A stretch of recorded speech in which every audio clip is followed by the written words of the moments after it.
Is it happening? It's happening finally. Yeah. All right. So How you guys been? I'm all right. Busy. How are you? Good. How long did we take to plan this thing? Several weeks. Several weeks. But we actually did it, and I didn't think that we were actually going to do it, and here we are. So I'm really happy. No, Really it's happy. good. Yeah. they say the number one thing in all this is just hitting record, or just doing it. All right, so we're done. Let's go home. Yeah. there you go. The hardest part is starting. Yeah, exactly. It is. So I wanted to first and foremost, have you guys introduce yourselves to the world. Let's start with the gentleman on the right, Mike. Hey. Introduce yourself. So, yeah, my name is Michael Chakrian. I go by Michael. However, I am a civil attorney. I handle personal injury claims, employment claims, workers' compensation claims. And if I don't know how to handle it, I could definitely refer it out. Yeah. My name is Vahe Baghikian, or Vahe. I also am a civil litigation attorney. I do personal injury, breach of contract, landlord-tenant disputes, generally anything that falls within that, civil litigation realm. And, yeah. That's awesome.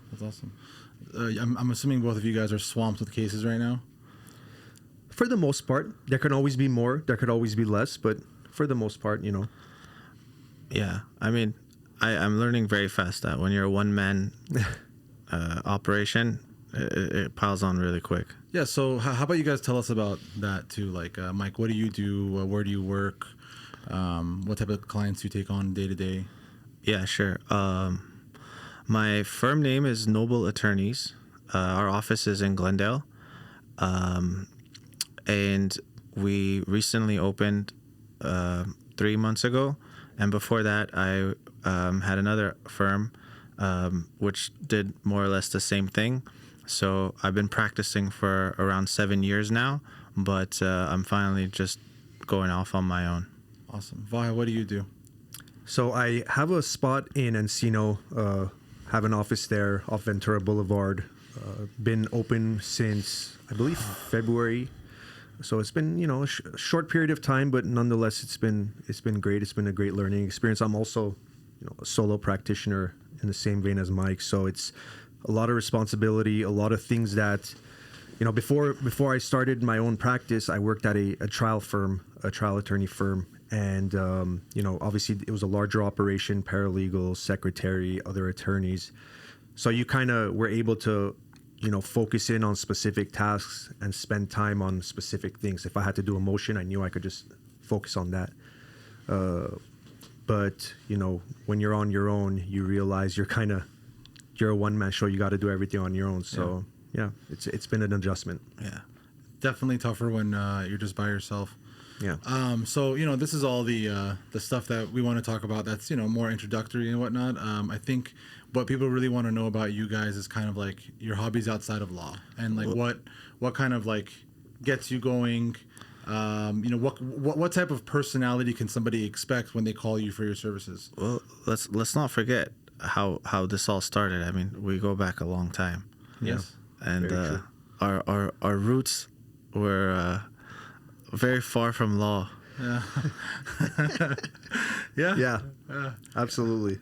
I don't think when we became friends that we pictured that we'd be lawyers doing a podcast right now. Absolutely not. You want to tell them?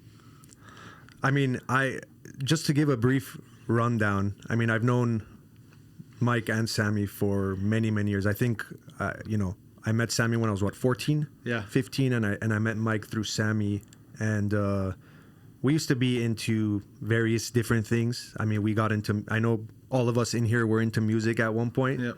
So all of us kind of had music dreams. This is before YouTube. This is before SoundCloud, before it was easy to get popular on social media. So we would record songs, and it was kind of the thing at the time. You guys had your own thing, I had my own thing. Exactly. And I think, if we could go back in those days, we would have probably thought we were going to be rappers or something, but clearly that didn't pan out. So we're on the other side of the law now. So, well, the music industry wasn't paying the bills, bro. Right. No. Right. No. If anything, it was just draining money. Yeah. So, yeah. Yeah, it was definitely fun times. But yeah, like let's talk about the day to day. So, I mean, I feel like almost any industry right now is kind of taken in a different direction due to the way Hollywood portrays it, right? So there's a lot of fun legal shows out there, or not fun, depending on what you watch.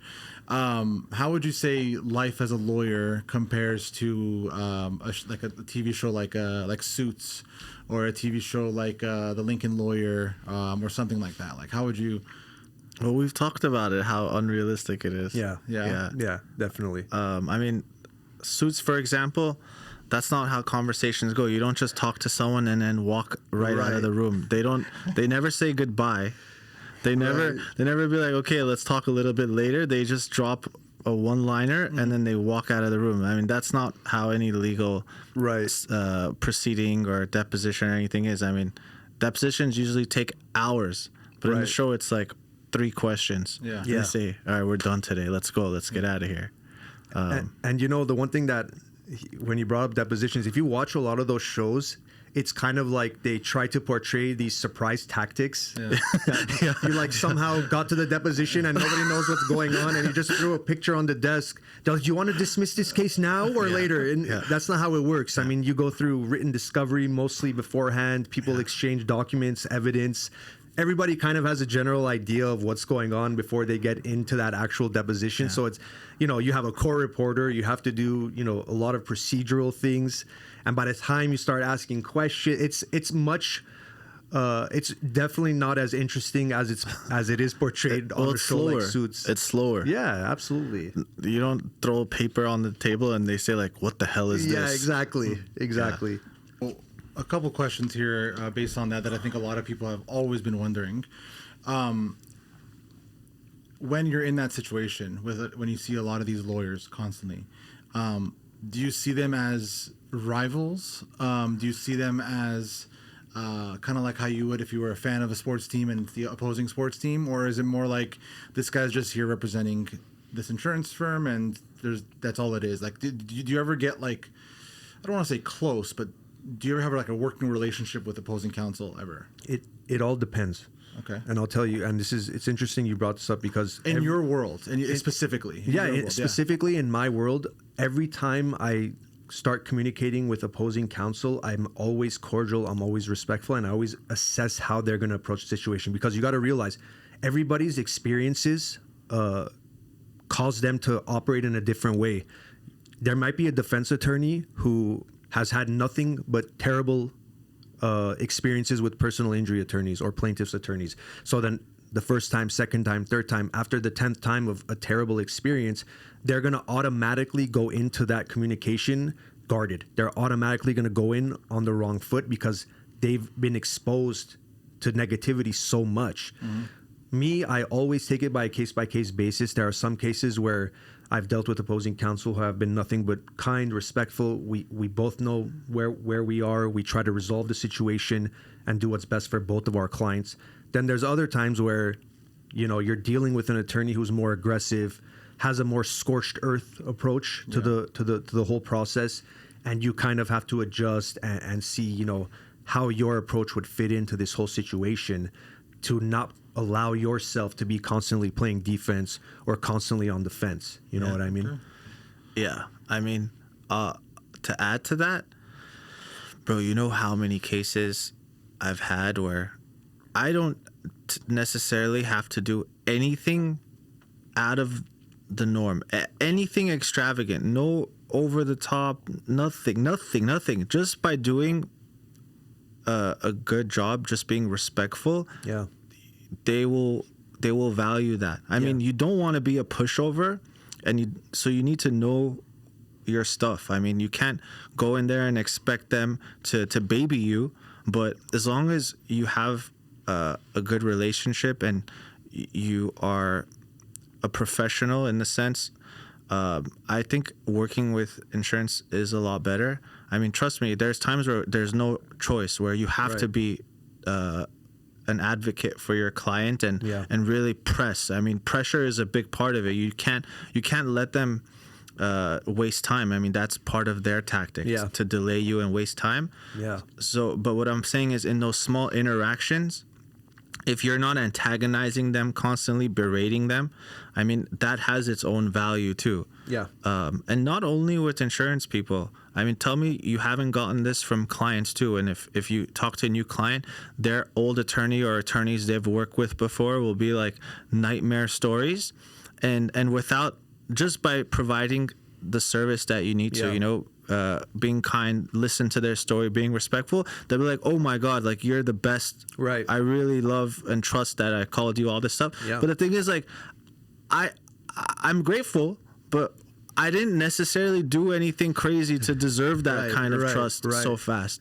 So it just shows kind of where the world is at and what the where the legal industry as a whole is, where it's like there's the mills where they just want as many clients and cases as possible, and they're just trying to close as quick as possible for anything. And then there's firms that like really care about the people that they're working with. It just, unfortunately, I mean, some people end up with the short end of the stick, and they don't have the time to go and call around and see what really works for them. So I wanna touch on that.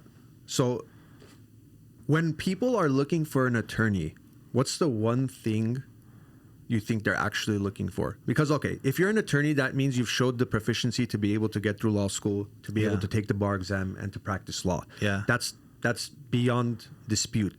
What I think most people are looking for is a person that, number one, is going to treat them properly, is not going to look at them like they're just a number. Someone who's going to actually care about them. If you show them you care, they're hooked. They love you because they're so used to people not caring. Because unfortunately, not just in the legal game, but in the United States kind of as a whole, people are seen more as like a means to an end. Mm-hmm. And at the end of the day, the reward for any services is monetary, right? Like you're looking for money. So when you make someone feel that you genuinely actually care to help them, and you're a down-to-earth person, you don't operate in a sleazy way, you don't operate in a way that would turn them off, I think most people would really want to do work with you. And the best business is repeat business, because you know how it is in advertising in law. It's like navigating a minefield. You're dealing with a gazillion different attorneys, a gazillion different firms who are all saying the same thing, who are all doing the same thing. yeah.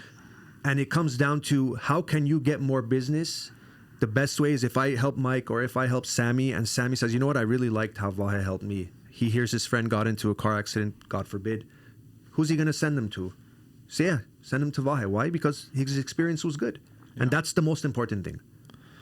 Yeah, I agree. I have nothing else to add to that. Yeah, I think we're coming to a point in the world where it's like we don't want the suit. You know, we don't want the guy that's I guess the Harvey Specter, if you will, right, from Suits. Or we don't want the the guy that's going to come up and just be very aggressive with you. We want someone that's going to be like relaxed, chill.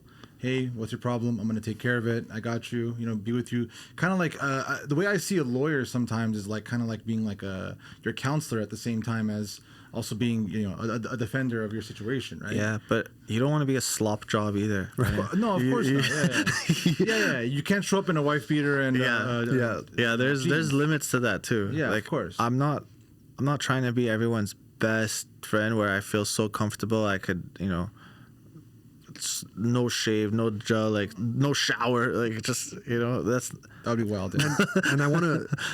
So what you're saying, I agree with for the most part. But it depends on the type of person and clients. Some clients want the Harvey Specter. They want the guy in the suit. They want the aggressor. They want that scorched earth take. And sometimes you need to do that. It's, you know, a lot of times, you never want to get into a litigation and it just automatically goes off on the wrong foot. Yeah. That doesn't help anybody. The other attorney is just going to always be annoyed. You're going to be annoyed. Your client's going to get frustrated. Yeah. Sometimes, though, you need to be that aggressor, right? Relatively, you know, based on the circumstances. So it's all situational, right? Yeah, of course. Well, not necessarily that too. I this is how I see it. That the suit is not why they hire you, whether you wear a suit or not. But it's the number one is a relationship you have with the client, and number two is a relationship or the way that you work your case. So I don't need to necessarily always be in a suit when I talk to my client to show that I'm professional. How I speak to them shows that I'm professional. How I treat them shows that I'm professional. It's not just a facade when you wear a suit and you become all of a sudden this different person. I'm still the same person even when I wear the suit. But so the scorched earth approach to taking a case, I agree. You don't always need to go in that situation. But as far as like dressing the part, I think it's not as important as how you work the part, how you treat people around you, especially your clients. Right. Okay. Because you can, and one last thing I want to add is like you can appear as if you're the most competent person on earth. Yeah. But the second you start talking to someone, they'll be able to realize that you're lying. Yeah. People are not dumb. Most people can tell, they see through it. And people know when you're acting. Let's just put it that way. I think most people have a good sense for when someone is acting and when someone is lying. But people call me, they don't even see me. Yeah. They don't see me in a suit. It's a phone call. I get a random lead from, Google or something, Right. and they're feeling the relationship just through that phone call. Yeah. How you present yourself over the phone. They're sitting there at their home, like, or wherever they are, hospital, anything, and they're like, okay, this sounds like someone that I want to go on this journey with. Like, I want this person to represent me from the case, but I haven't even seen them. I don't even know how they look. I don't know what their office looks like. I don't know if it's like a random shack in downtown or like, it's this huge building, but I feel comfortable. So it's not the suit. Yeah. Okay. It's very interesting to see because obviously you guys are from a different type of law. I mean, I'm sure if I was asking a criminal lawyer this type of question or a family lawyer, they may have a different reaction. But would you say that both? I mean, Vahe, you mainly focusing on like property law and unlawful detainers and civil personal injury as well. Mike, you with the workers' comp world, employment law, personal injury as well. Would you say that your practice is more formulaic in a sense compared to like with criminal law and family law? I mean, there's a lot of different factors, right? There's a lot of variables in what you guys do, both kind of being in the same realm. Would you say that it's more formulaic, or how much creativity do you put into a case? Is what I'm trying to figure out. I mean, there's a formula to this too. Yeah. There's a how to do a case the right way. Yeah. So there's a bunch of steps. As far as creativity goes, I would say there's some areas definitely where creativity could shine. Number one is how you strategize with your client. Let's just say if it's an employment claim, and maybe it's too early to file and jump in. So, and let's just say the person still works there, but you're giving them advice. I mean, you can basically talk to them and explain to them what it is that the claim would be at the point in which you're going to file. So everything leading up to that day is them trying to gather evidence. So you can be like, ask for these papers or ask for these emails. Try to get them to say something of the nature that you're talking to me about. Let's just say, oh, he's harassing me, but we don't have any proof. Yeah. Or he's saying all these things to me at the office. I'm like, try to get him in a text message. Right. Right. I mean, that's basic stuff. Other stuff would be like during discovery. A lot of times insurance companies and their attorneys, they miss deadlines, right? So you can get creative and get certain evidence excluded. You can get certain motions thrown out. It's just every case presents little opportunities to be creative. Legal research, obviously, if you are trying to find a certain fact pattern or case in the past to back up what you're saying, that takes a lot of creativity. Yeah. Trial, being able to convince jurors takes a lot of creativity. So, I mean, there's a lot of areas that take creativity, even if the process is formulaic. In between the steps, I mean, it's endless. There's room for creativity, is what you're saying. It's a night and day difference. here's what I'll say. So it's formulaic in a sense where you're relying on prior precedent for the most part. So for example, if you're doing a specific case, what you do is, you research prior cases that established precedent in that realm. Yeah. And what you need to do is you need to look at that precedent, you need to look at the elements, the factors, and you need to see how it relates to your specific case at hand. Okay. So what creativity comes into play is like, okay, if I have this case law that says X, Y, and Z, how can I tailor the facts of my situation without obviously, falsifying anything, without crossing any lines? How can I take the information from that case or the elements of that case or the established precedent from that case? How does my case relate to it? How can I use it in my favor? And how can it potentially be used to hurt me? So that's where a lot of that creativity comes in. And it's not easy. It's hard, and it could be frustrating, but yeah, there is a formulaic element to it, of course, because there are only so many car accident cases. Yeah. There's only so many slip and falls. There's only so many dog bite cases. Eventually, there are so many of these cases that rack up that it becomes commonplace. Like, everybody knows the cases, everybody knows how to operate, everybody knows the situation. And unless there is some drastic, a drastic move away from whatever the facts are, most of the time there is already case law that would help you or hurt you. Okay, so let's hear it from you 7 years ago, both of you, 7 years ago. What advice right now would you give to somebody that's in law school, or someone that's taking the LSAT, or somebody that's just starting law school today, or taking the bar? What would you want to say to them in terms of how to prepare for life as a lawyer? I mean, I've had this conversation with people younger than me that are starting, and I guess I'll say again what I've told them. First of all, networking is key. They shouldn't be too reliant on just grades, studying. I mean, the people that you meet in law school is a big factor that goes into what kind of lawyer you become. I mean, there's lawyers, there's been a bunch of attorneys I know that, let's just say they didn't have the best grades. Let's just say they weren't at the top of their class, but they met with the right people. Let's just say they played in like a basketball lawyers league, or they went to some trial advocacy conference or something, and they land a job from there. I mean, that's like a whole career change just because of something that had nothing to do with your actual grades. The other thing is to not take stupid classes. I mean, I think the best thing you can do is take classes that are on the bar exam, or areas that are tested. I mean, just because law school doesn't prepare you for the bar, and it also doesn't really prepare you for how to practice, but it just teaches you how to think.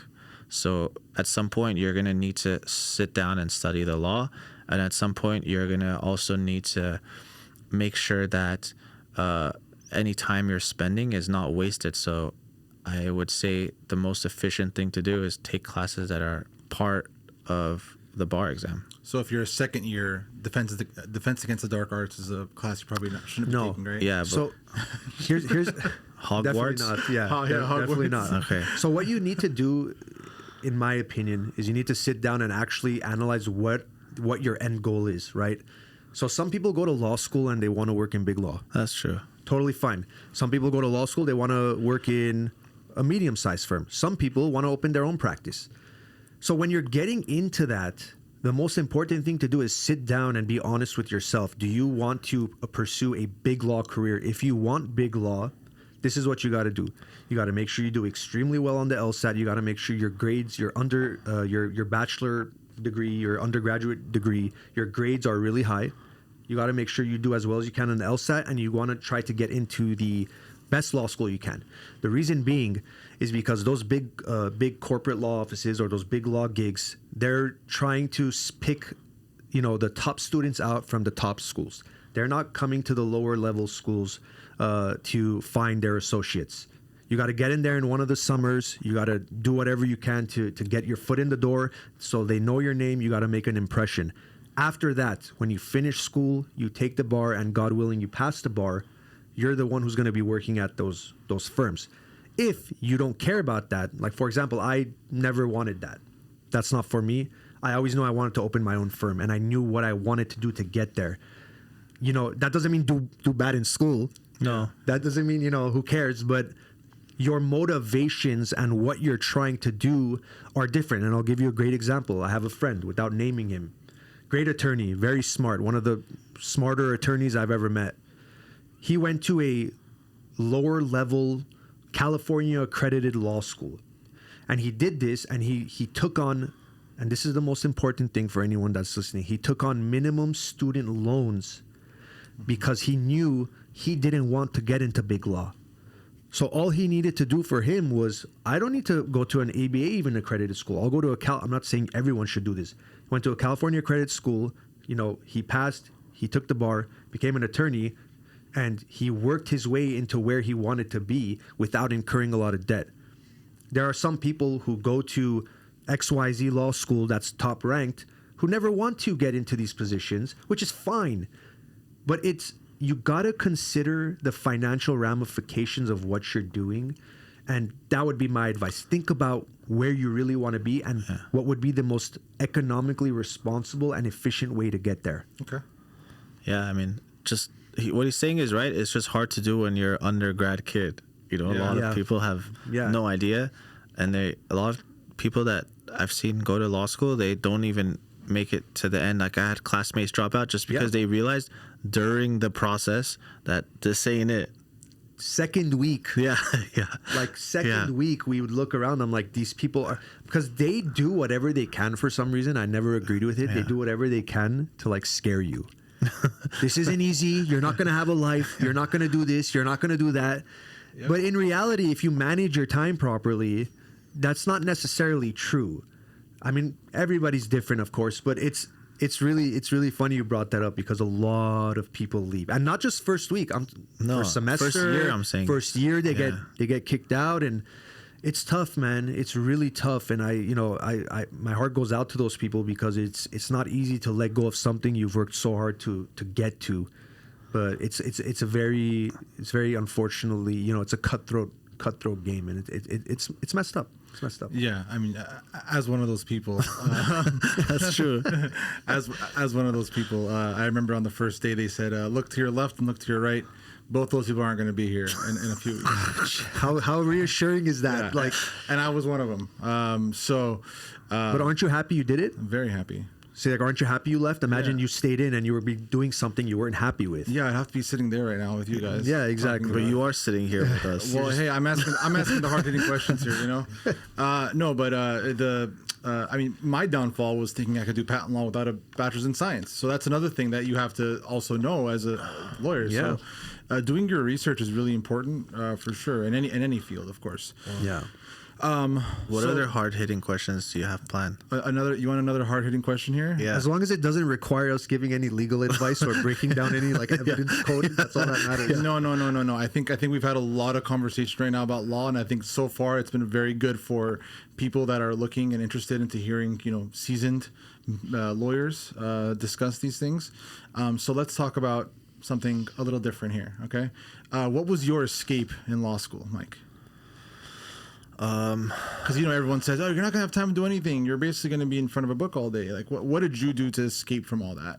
I mean, I had different things. Okay, what was the biggest? Give me one or two. Yeah, I was still somewhat involved with music in law school. Okay, but it slowly started getting phased out. I didn't necessarily need a big escape. It's not that I was under extreme amounts of stress. I mean, right. I handle stress pretty well. I mean, you know that. Yes. It's almost scary. I mean, I did love to play soccer. I still was very involved with sports. I would like to network a lot, go out and meet people and hear their stories and everything. I mean, I don't know. I think my time in law school was summed up by, making the most out of my time. And then when it comes time to study, just lock in and don't look up. I mean, just... Yeah. That's how you were in high school too, so yeah, that makes sense. Now, this is not normal, obviously. No one's really like this, but Vahe is someone that is normal and I know deals with or has dealt with stress in the past. What was your escape? It depends. So my answer varies. So first semester, when I didn't really know what was going on, I would, I was working more to make sure that I didn't look like an idiot. Yeah. Because I just didn't want to. I didn't want to look like a fool in front. Because you know what they do in law school? They cold call. So you show up to class, like they'll give you like 80 pages of reading. Yeah. You have to read it. You show up the next day, and then the professor was like immediately like, open your books. Okay, we're talking about XYZ versus XYZ case, and they'll just look around and they'll just call somebody, and that was everybody's motivation to study, because they didn't want to be the person that looked like a fool. Because there's a lot of times where they'll call on somebody and they'll ask them questions about the case and they have no idea what's going on.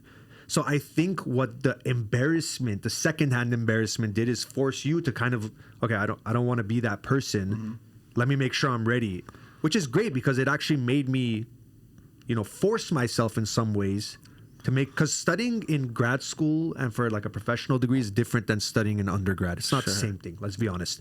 Unless you're studying mechanical engineering or something of that nature, organic chemistry, law school is significantly harder than undergrad.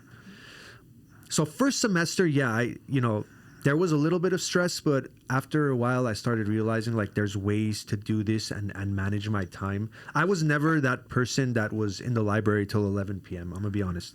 I never did that. I was never, spending every single day just studying. I mean, I would try to be efficient with my studying. I would try to be effective with my studying and, spend time with my then girlfriend, now wife, spend time with my friends, work out, whatever it was, play video games. And that really, after your first year, you get an idea of what's going on. And then by that time, you know how to divvy up your time, you know how to delegate, and you kind of just, you get through it. That first year though, is the hardest, because that's when most people are just, they're finding their footing and they're figuring it out. Second and third year, okay, this is what I got to do. This is how long I have to study. I got to make sure, because this class is exponentially harder than that class. You delegate, time to more, strenuous tasks and classes. And it wasn't, last thing I want to say, I know I've been rambling. It wasn't some drastic life altering experience for me. It was People more of scared a you more than and that's maybe because I was a little older when I started. I was in the younger. If I was younger, it was gonna be harder because I wasn't gonna really be responsible. So, but yeah, I mean that's my answer to that question. Awesome. So let's ask some quick hitters here. You said video games, you said music, so let's get into this real quickly. Mike, who is your favorite musician of all time? Dude, music artist. It's hard. You're on an island and you can have one discography of one artist. Who would it be? Oh, then that makes it easier. Okay. Probably would be Eminem. Okay. Yeah. Vi, what would yours be? Metallica. Okay. Favorite video game of all time? You're stuck on an island and you get to play it. You have full internet access for some reason on this island. It's very... Yeah. It's the best island ever. Best island ever. Yeah, Where is it? Let me know. Yeah. So you can also take calls from there too. What would be the video game you choose to play? I mean, I probably would take FIFA. Mm-hmm. Well, how about yourself? I think probably God of War 2018. Okay.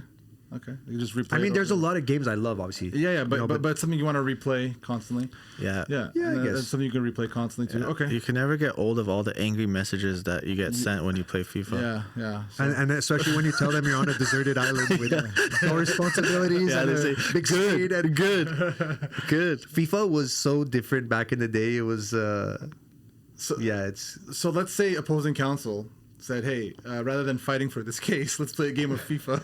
Are you guys both confident that you would beat opposing counsel?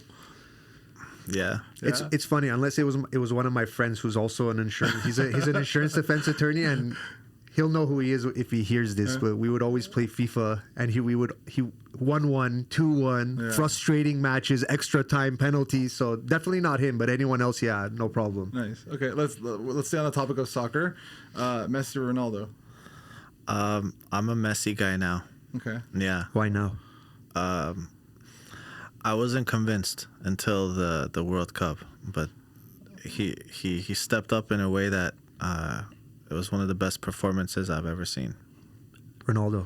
Okay. Why? You know that. Yeah, I know. I just Ronaldo's the reason I really, and he's the reason I really started watching soccer or European football in the first place. And like I remember watching one of his games. I'm like, wow, this guy's really good. And I was like, let me see more of this guy's stuff. And I saw how he was in Man U, and then he went to Real Madrid, and then I was a Real Madrid. That's when I really came into my fandom for Real Madrid. Was in when Ronaldo went there, and those Mourinho years, the Ancelotti years, the Zidane years, and then just seeing him just Champions League after Champions League, Ballon d'Or, while Messi was doing the same thing. It's the best rivalry. Yeah. We're very, I don't like to say fortunate, but it's awesome that we got to witness those two arguably greatest of all time playing against each other in the greatest rivalry of all time. But you know what? Unbelievable. You know what my favorite part is? Like, since they're not that much older than us, like, seeing the way that they're, let's just say at that World Cup, Messi is performing at that high of a level. Meanwhile, us at our pickup games falling apart. Yeah, can't play. Like, Yeah, but I mean, if you called Messi for a employment case, I mean, I don't know. Yeah, I don't think Messi knows anything about I know, PI. I get it, but He might be able to score a goal, but he can't get a settlement on the rear end. So, I just appreciated what I'm seeing, because I'm sensing like changes now that I can't run the same way I used to and stuff. So when you see them trying to fit a pass between 5 players running 90-minute games, it's like, dude, these guys are just different. I get out of bed and I fear I'm scared I'm gonna sprain my ankle. Yeah. And it's crazy because I used to play a lot of sports, and as I've gotten older, you don't realize you're older. You always think you're in your early to mid 20s. Sure. And it makes a big difference. And yeah, you're right. Being older, like look at LeBron. Yeah. He's like 38, 39. Yeah, To be able to perform like that is ridiculous. for sure. He's a freak athlete for sure. Absolutely. Yeah. So let's talk quickly about what do you expect for your future as a lawyer? Like where right now, you guys are both kind of in the, I don't want to say in the middle of your careers, but you guys both started your own firms recently, and you're at that point in your life. What do you expect to happen to you, or what are you trying to accomplish within the next 5 years, let's say? Mike, let's start with you. Well, I'm not used to being a solo practitioner. I mean, I ran a pretty, not a huge law firm, but a good sized law firm. I am probably going to grow. I mean, I'm looking forward to being able to do that on my own terms and, build it the way I want to, create my own product. I mean, I'm really excited for that part of it. I would say the other part of it would be, since I'm going to be a father soon, and Congratulations. thanks. Yes, congratulations. I'm going to see my family grow. So that added responsibility now of, hey, you have these people, you have a child who depends on you. I want to see and feel what that does when it like shifts you into another gear for how you run your business. Because I'm already starting to feel it. I've been feeling it for months now, and I feel like it's only going to get more intense, because like that's the kind of pressure that it brings you joy, like that you want to push more, you want to grow it more.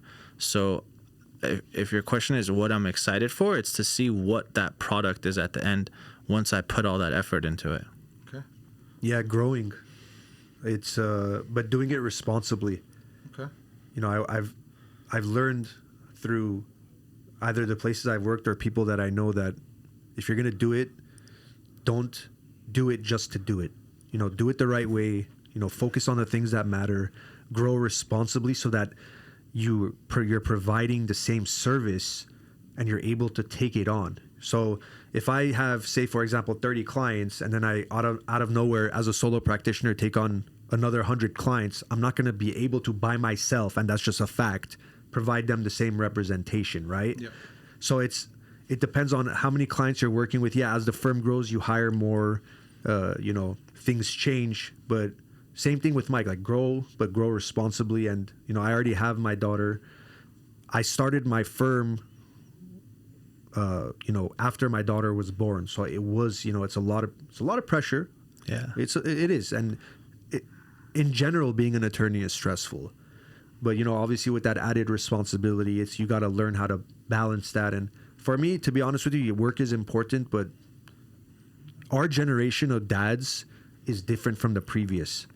The previous generation was more like work, work, work, work, work. That's all that matters. The wife spends the time with the kids, at least in our culture, and that's that. But with us, I think we're more of a hands-on approach, and I think you guys will probably, vouch for that. It's a more hands-on approach. You want to spend that time because you understand the importance of making sure you're there for everything, and that's what matters to me. So the firm is the firm. It's growing. We're doing great, but I care more so about my family and making sure that, I spend my time with them because life is short. Anything could happen at any given time. Yeah. Sure. Work isn't everything. As much as we're convinced and told that it is in America, work is not everything. And, sometimes we lose sight of that, especially when you look, all three of us here are, we have our own business. Yeah. Granted, they're not huge businesses with several employees, but there are businesses. That's another family in itself. That's another responsibility in itself. So being able to balance that with your personal life, Sure. it's a big accomplishment. Yep. It really is. Yeah, we don't credit ourselves enough as human beings. I mean, and the different cultures celebrate things differently, of course. Well, this was really fun to actually, do this and sit here and talk to both of you. It was good. it It was easier than I thought. Yeah, absolutely. Yeah, I mean, the thing is, we have these conversations without microphones all the time. Yeah, that's the thing. We would literally, obviously, without me asking the questions, we'd just be sitting here. I mean, we'd go off on way more tangents, right? But it was pretty, focused, and I really hope people get to see the type of lawyers both of you are. I think both of you are down to earth people, and I'm glad people get to see that. What I was getting at before was you're not the ambulance chasers, or you guys aren't the people that are on other people's websites looking if they have accessibility and whatnot. You're not those guys, right? No, definitely not. Yeah. We don't talk about that. Exactly. You guys are the people that I think people should call when they have issues, and because again, time is value, right? Time is money. So Yeah, absolutely. This was fun. Yeah, it was good. Go ahead. No, I mean, I told you remember when we reconnected a few months ago, we had lunch, that, we are going to do stuff like this, and the industry is shifting. It is. I mean, if you're not sitting down, getting these conversations in, letting clients into the way that you interact with others, I mean, they're going to get left behind, and we both want to grow. So, I mean, I look forward to doing more stuff like this in the future. Yeah, it's,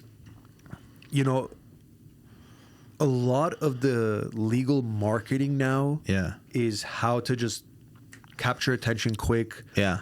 And a lot of firms are, because let's be honest, there's a lot of firms that are established firms that have been in the game for a long time that are now catching up to the social media age. Sure. They don't need it as much. But for the firms that are coming up, the younger generation of attorneys, you have to establish yourself in this digital age. Yeah. Because the days of just kind of getting by the other way, they're unfortunately numbered. Well, you need to put yourself out there, and you need people to see what you're about. And last thing I will say is, people Google you, people research you. Yeah. Seeing you as and actually understanding who you are and seeing what kind of person you are, I think that's the greatest marketing tool. That's better than any catchy advertisement, catchy slogan. Yeah. They know when you're real. They know when you're authentic, and they're drawn to that. Yeah. So, I mean, that's just the way I looked at it. And yeah, you're right. I mean, this was something that, to be honest, was not really on my radar until you and I kind of reconnected and had that conversation. And I thought, this is a good idea. And I wanted us to do it. And I was worried we weren't going to actually do it. I know. But we actually did it. And I'm really happy we did. Well, thank you guys. I think that's a wrap for this episode. Thank you. Thank you. Thanks for the time. Hopefully we'll do it again sooner than later. Right? Oh, definitely. All right. Okay, awesome. Yeah.